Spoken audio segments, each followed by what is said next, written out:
A few years ago, a medium-sized bank, an old and venerable bank, was having financial problems. Actually, it was losing market share. And the board decided it wasn't as profitable as it could be, and it was time to replace the chief executive officer. They hired a banker who was well known for his tough-minded, autocratic style of management. In fact, he used to be a battalion commander in the Army, and he prided himself on running a bank like a battalion. Well, shortly after he arrived, all kinds of things started to go wrong. Their percentage of bad loans started to increase. They started to lose staff. People were complaining, and they lost even further market share. So the board then hired a consultant. I went up and I talked to the chief executive officer, and I asked him about his style, and I asked him whether or not he had a team of people that was working with him to work on the quality problems and performance problems and profitability problems facing the bank. He said, "I certainly do. I meet with my staff every Monday morning." I asked him if I could attend his Monday morning staff meeting. He said, "Sure." He held his meetings in a room that looked very much like a classroom. It was long and narrow. He sat behind a desk, and there were 14 or 15 chairs in front of the desk. When everyone was seated, he said to one of the managers, "Report." And she got up and she said, "So many tellers hired and so many tellers fired," and she sat down. And then someone else got up and said, "So much overage and so much shortage," and up and down, up and down, up and down, until they went completely around the circuit. And then he said, "Questions." Silence. He said, "Dismissed." 14 people got up and left. He and I went back to his office. And he said, "How was that for a staff meeting?" Well, I was the only person in the bank who could tell him how rotten that was. You know, they were so busy going up and down that he never had a chance to convert them into a team, into a quality action team, an instrument for solving quality problems. It doesn't happen by itself. It requires skills on the part of the leaders of such teams. Remember, we're talking about innovation. We're talking about working on problems that sometimes haven't even been identified yet. And the old jump and I'll tell you how high kind of leadership doesn't cut it when it comes to quality action. Think of a basketball team. Think of that thing of beauty when a professional basketball team executes a fast break. Everybody participates. The ball moves back and forth across the court. The entire team moves down until finally somebody scores the basket. That's what's going to happen here.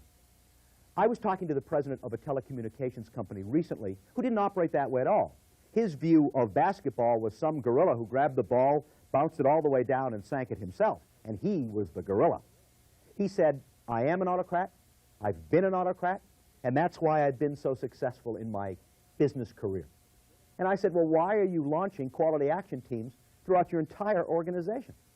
He said, "Because this company hasn't had a new idea in 7 years."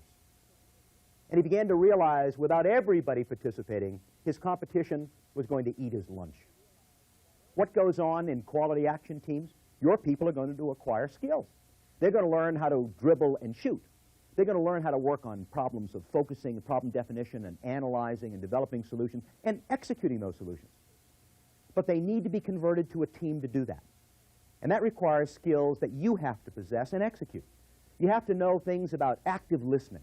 You've got to be able to clarify properly and, above all, have the skill of facilitating action.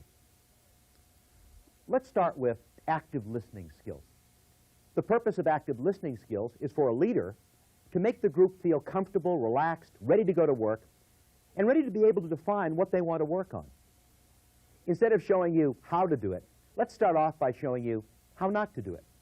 I'm sure that none of you have ever worked with a leader who treated you like this. Well, I guess you all know why we're here. Now, let's see if anybody has a good idea for a change. Come on, Alice, don't you have anything to say? Well, I did want to say before we get into what Alice is going to say, did I tell you that we have to meet a half hour earlier next week? No. Well, now I've told you. Okay, go ahead, Alice. I forgot what I was going to say. I see.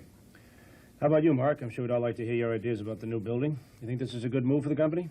Yeah, I Good. feel... How about you, Kathy? You agree with Mark? No. No? Huh. Okay. Anybody else have an opinion?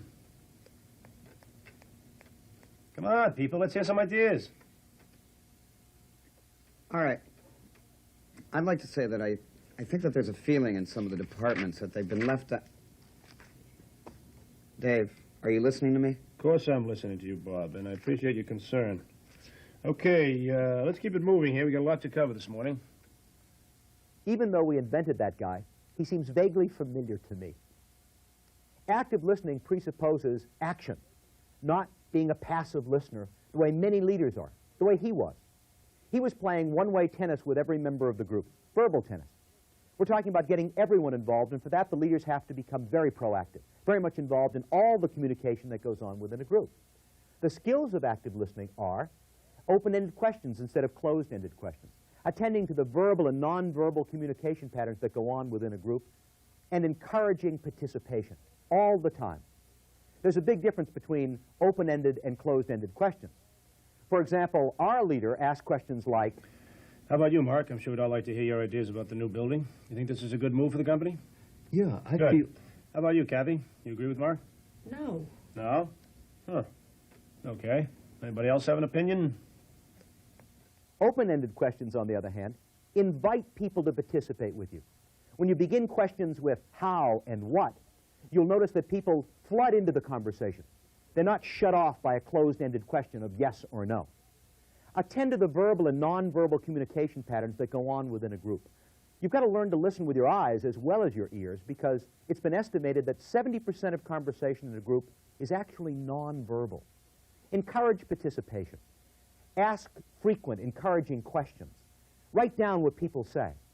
Ask them to repeat back to you what they've said. Maintain eye contact at all times. Turn and face people when they're talking with you. Ask others what they think about what's being said. Let's go back to our leader now. Pack him full of active listening skills and see what a difference he can make in leading his team. Maybe I'm not making myself clear, but I just think this is a bad time to disrupt the finance office. Why is this a bad time, Kathy? Well, there are a lot of reasons. You've got 2 new hires, a new computer system. I just think another change could bring the roof down on them. But I thought the finance people were happy with the plan. What did you hear from them directly? Well, I haven't talked to them directly. Well, how about you, Bob? You have the most contact with finance. What have you heard? Usual gripes. You know, everybody likes to complain. Well, even if it's just complaints, I think we'd all benefit from knowing what you've heard. Well, the billing department feels like they made 2 floor changes in 2 years. That's their biggest complaint. I see. Did you all hear what Bob had to say? Yes. Alice, you look like you're about to say something. I want everyone to be aware that marketing also changed floors 2 years ago. I mean, I'm sympathetic to other departments' needs, but we've all been through changes and disruptions during the renovation. How do the rest of you feel about that? I agree, but the point is someone's got to move to the 3rd floor, and it can't be the shipping department. Okay. Now let's test something out here. According to what Kathy said, this is not a good time for the finance department.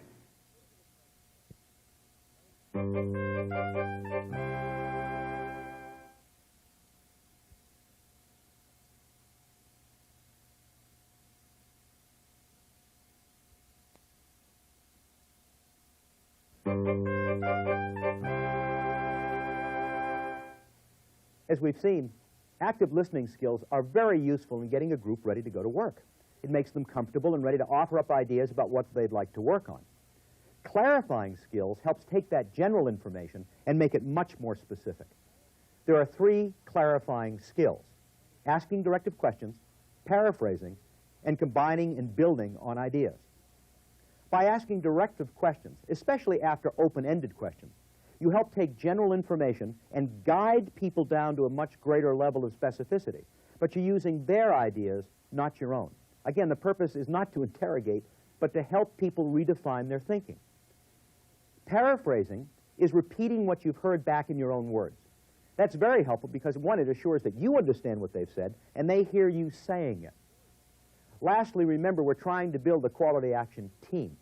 It's necessary, as people refine their thinking and become more and more specific, that we combine and build on everyone's ideas until we arrive at consensus. Let's take a look at a leader who really understands these skills and puts them to work. I rescheduled this 100 times. I'm not going to do it again. 2 technicians, and one of them has to be in training. Is that it, Henry? That's right. So let her go to the seminar. We can get by with one technician for a few days, can't we? Absolutely not. They tried it last fall and it didn't work. And you know how delays in the lab start affecting all of us. Oh, come on, Gary. How can you say that? Well, it's true. Okay, wait a second. We're starting to get lost here. Now, you say it won't work with one technician. Why not? What happened last fall? Well, somebody was out sick, so we only had one person in there. Quality control was down for the entire day. No tests, no reports, nothing. But that was different, Gary. We had no time to cover the extra work. True, and things aren't nearly as busy right now. Okay, but we should listen to Gary's concerns. They're well taken. On the other hand, as Janet pointed out, things aren't as busy right now. Maybe the situation is different. We've got the time to cover the extra work. What if we check the current workload?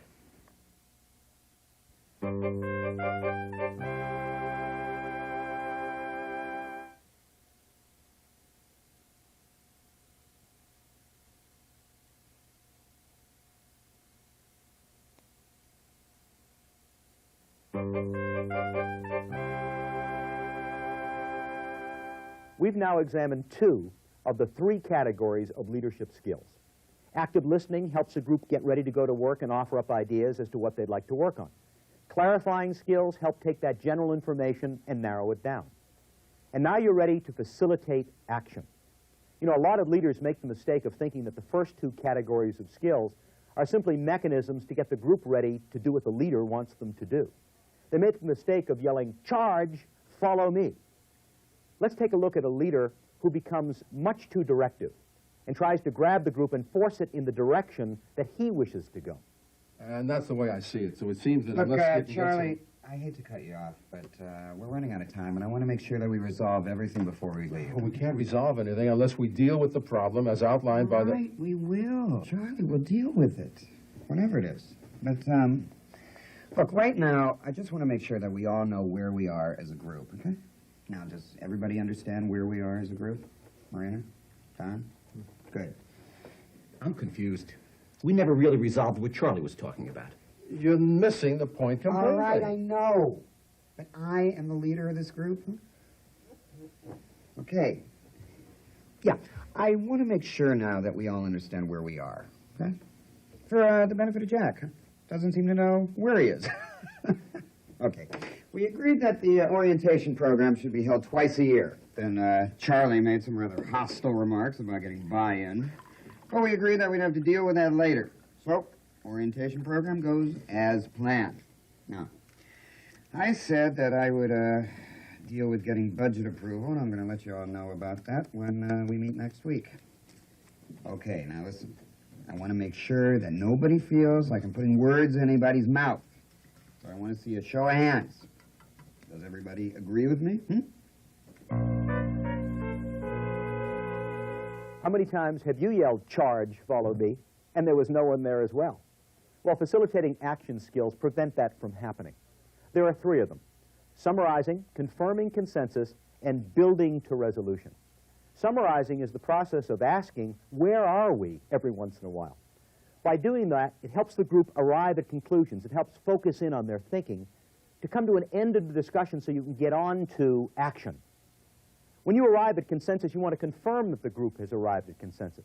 You want to make sure that you've got it, that we all understand, that we're all in agreement.